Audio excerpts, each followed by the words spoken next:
Spectroscopy के next lecture में एक बार आप सभी का पुनः स्वागत है। प्रिय छात्रों, माइक्रोवेव स्पेक्ट्रोस्कोपी के अंतर हम रिजिड रोटेटर के स्पेक्ट्रम को डिस्कस कर चुके हैं और नॉन रिजिड रोटेटर के स्पेक्ट्रम को हम यहाँ पर डिस्कस कर चुके हैं। आज हम माइक्रोवेव स्पेक्ट्रोस्कोपी के अंदर हम एक दूसरे एस्पेक्ट की बात करेंगे, वो है आइसोटोपिक इफेक्ट की। इसका मतलब यह है कि यदि किसी डाई एटॉमिक मॉलिक्यूल, जैसे कि यहाँ पर एक CO मॉलिक्यूल यानी कि कार्बन मोनोऑक्साइड है, उसकी जो नॉर्मल आइसोटोप हैं, जैसे कार्बन का नॉर्मल आइसोटोप C12 परमाणु भार वाला होता है, तो ऑक्सीजन का नॉर्मल होता है 16 वाला।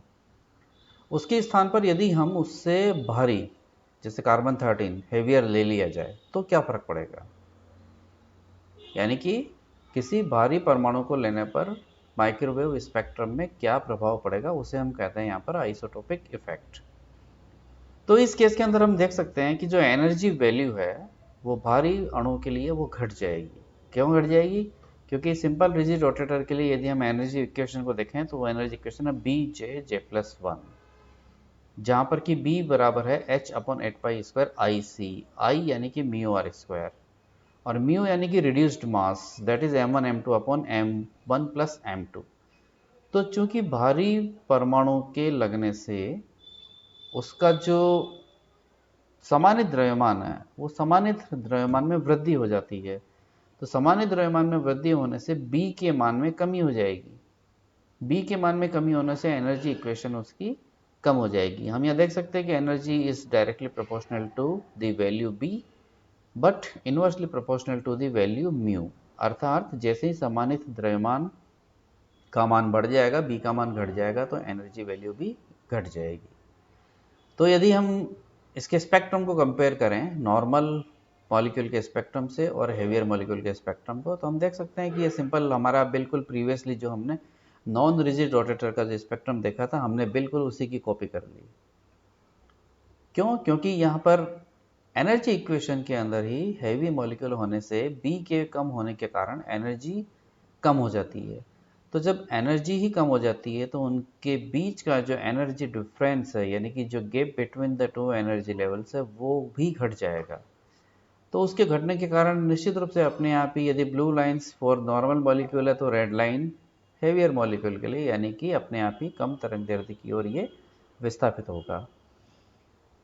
प्रिय छात्रों, ये महत्वपूर्ण है कि यहाँ पर माइक्रोवेव स्पेक्ट्रोस्कोपी से संबंधित रिजिड रोटेटर हो, चाहे नॉन रिजिड रोटेटर हो, चाहे आइसोटोपिक इफेक्ट हो, तीनों ही ऐसे क्वेश्चंस हैं जो हर दूसरे तीसरे साल के अंदर में कभी भी पूछे जा सकते हैं और बड़े आसान हैं, जिन्हें कि आपको एग्जाम में देना चाहिए। परंतु पिछले कई वर्षों से हम लगातार देख रहे हैं कि पता नहीं क्यों इस चीज़ से इतने घबराए हुए रहते हैं कि ये समझ में नहीं आएगा या ये समझ में नहीं आता है। लेकिन ऐसा नहीं है।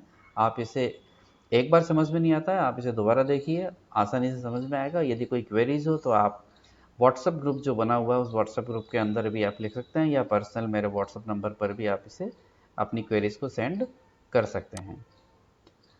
अब हमने यहाँ तक माइक्रोवेव स्पेक्ट्रोस्कोपी के बारे में जितना भी पढ़ा है, तो उसमें से इंपॉर्टेंट क्या क्या फार्मूलेज हैं जो कि आपको याद रखने हैं, क्योंकि यही फार्मूलेज हैं जो आगे जब हम IR पढ़ेंगे आगे, तो आगे कंटिन्यूशन में चलेंगे।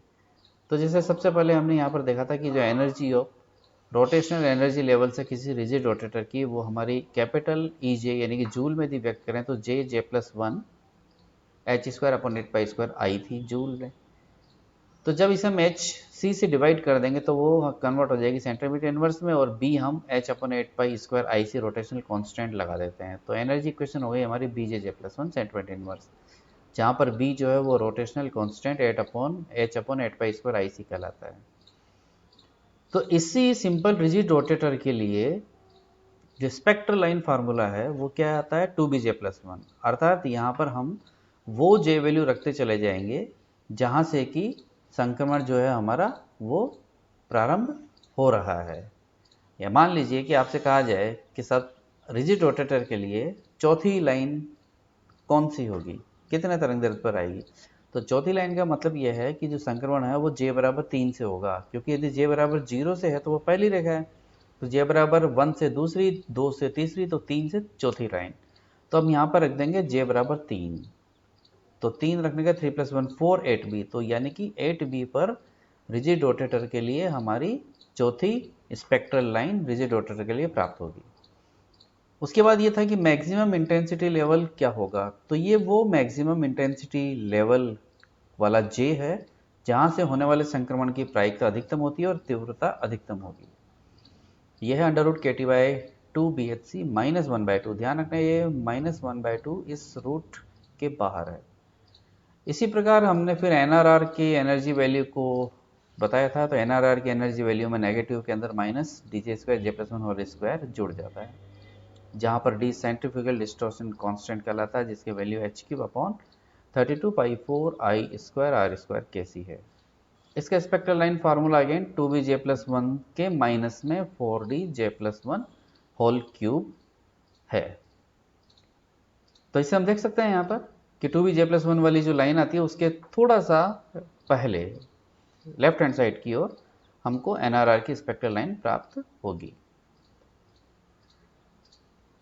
ये एक इंपॉर्टेंट स्लाइड है जहां पर हमने यहाँ पर ये कंडीशन बताई है कि कौन से ऐसे मॉलिक्यूल होंगे जो कि माइक्रोवेव स्पेक्ट्रोस्कोपी में अपना स्पेक्ट्रम देंगे, यानी कि for a condition to be a microwave active. तो क्या कंडीशन है कि for a molecule to be microwave active is that it must possess permanent dipole moment, यानी कि उस मॉलिक्यूल के पास निश्चित द्विध्रुव आघूर्ण स्थायी परमानेंट होना चाहिए, and the dipole moment must change during the rotation, और रोटेशन के दौरान जो डायपोल मोमेंट है वो डायपोल मोमेंट भी चेंज होना चाहिए।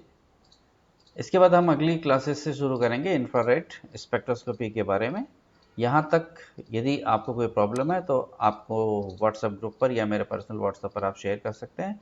माइक्रोवेव स्पेक्ट्रोस्कोपी से रिलेटेड एक गूगल क्विज फॉर्म आपको जल्दी ही शेयर किया जाएगा, जिसे आपको इमीडिएटली सॉल्व कर करके ही उसी ग्रुप के अंदर ही डाल देना है।